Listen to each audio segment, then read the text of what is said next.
প্রিয় দর্শক, স্বাগত আমাদের নিয়মিত সাপ্তাহিক আয়োজন চায়না বুলেটিনে। আপনারা জানেন, চীন পৃথিবীর বৃহত্তম রাষ্ট্রগুলোর একটি। চীনের রাজনৈতিক, সমাজতান্ত্রিক, প্রশাসনিক বা কূটনৈতিক ঘটনাবহুল খবরগুলো বন্ধু প্রতিম দেশ বাংলাদেশের দর্শকদের সাথে ভাগ করে নিতেই চায়না মিডিয়া গ্রুপ সিএমজির এই বিশেষ আয়োজন। সঙ্গে আছি আমি তামান্না জেনিফার। জানিয়ে দিচ্ছি বিশেষ বিশেষ ঘটনার শিরোনাম। থাইল্যান্ডের সঙ্গে কৌশলগত সহযোগিতা আরও জোরদারের বার্তা চীনের প্রধানমন্ত্রী লি ছিয়াংয়ের। অংশীদারত্বের ভিত্তিতে চীন ইউরোপ সম্পর্কের আহ্বান চীনের পররাষ্ট্রমন্ত্রী ওয়াং ইর। চীনের টাইফুন ও বন্যা, ক্ষতিগ্রস্ত এলাকায় উদ্ধার তৎপরতায় সেনা, পুলিশ ও দমকল বাহিনীর ব্যাপক অভিযান। চীন থাইল্যান্ড শীর্ষ নেতাদের নির্দেশনায় কমিউনিটি গঠন সুদৃঢ় হয়েছে, যা বিস্তৃত সম্ভাবনা সৃষ্টি করছে।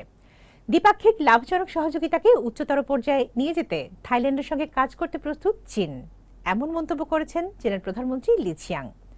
সোমবার বেইজিংয়ে থাইল্যান্ডের প্রধানমন্ত্রী আনুতিন চার্নভিরাকুলের সঙ্গে বৈঠকে লি ছিয়াং আরও বলেন, চীন থাইল্যান্ডের সঙ্গে উন্নয়ন কৌশলের সমন্বয় জোরদার, উচ্চমানের বেল্ট অ্যান্ড রোড সহযোগিতা এগিয়ে নেওয়া, দ্বিপাক্ষিক বাণিজ্যের ইতিবাচক প্রবৃদ্ধি বজায় রাখা এবং উদীয়মান খাতে সহযোগিতা সম্প্রসারণের মাধ্যমে যৌথ সমৃদ্ধি অর্জনে কাজ করতে প্রস্তুত। চীনে প্রথমবারের মতো সরকারি সফরে থাকা থাইল্যান্ডের প্রধানমন্ত্রী আনুতিন চার্নভিরাকুল বলেন, থাইল্যান্ড আন্তঃসীমান্ত অপরাধ দমনে তার প্রচেষ্টা আরও জোরদার করবে এবং চীনা পর্যটক ও প্রতিষ্ঠানগুলোর জন্য একটি নিরাপদ ও অনুকূল পরিবেশ নিশ্চিত করবে।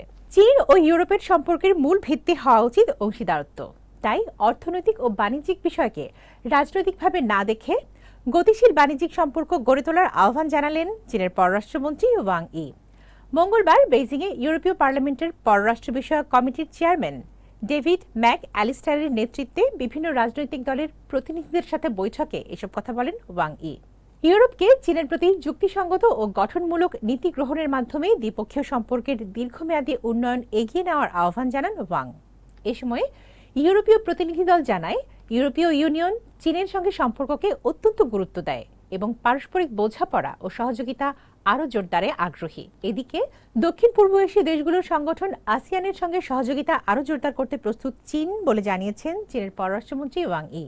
মঙ্গলবার ফিলিপাইনের ম্যানিলায় আসিয়ানের মহাসচিব কাও কিম হর্নের সঙ্গে বৈঠকে ওয়াং বলেন, চীন ও আসিয়ানের অভিন্ন স্বার্থ রক্ষা, গ্লোবাল সাউথের বৈধ অধিকার ও স্বার্থ সমুন্নত রাখা এবং ন্যায়সঙ্গত আন্তর্জাতিক ব্যবস্থা গড়ে তুলতে চীন আসিয়ানের সঙ্গে কাজ করতে প্রস্তুত। জবাবে আসিয়ানের মহাসচিব কাও কিম হর্ন বলেন, আসিয়ান চীনের সঙ্গে কৌশলগত সমন্বয় আরও জোরদার করতে বাণিজ্য, বিনিয়োগ, ডিজিটাল অর্থনীতি ও অন্যান্য ক্ষেত্রে সহযোগিতা সম্প্রসারণ এবং জনগণের মধ্যে যোগাযোগ বাড়ানোর প্রত্যাশা করে। চীনের দক্ষিণাঞ্চলীয় কুয়াংসিচুয়াং স্বায়ত্তশাসিত অঞ্চল এবং উত্তর পূর্বাঞ্চলের লিয়াওনিং প্রদেশে টাইফুনজনিত প্রবল বৃষ্টিপাত ও ভয়াবহ বন্যার ক্ষয়ক্ষতিতে উদ্ধার, ত্রাণ ও পুনর্বাসন কার্যক্রম জোরদার করেছে চীনের সশস্ত্র পুলিশ, সেনাবাহিনী ও দমকল বাহিনী। বিচ্ছিন্ন হয়ে পড়া জনপদে মানুষের জীবন স্বাভাবিক করতে দিনরাত কাজ করছেন উদ্ধারকারীরা।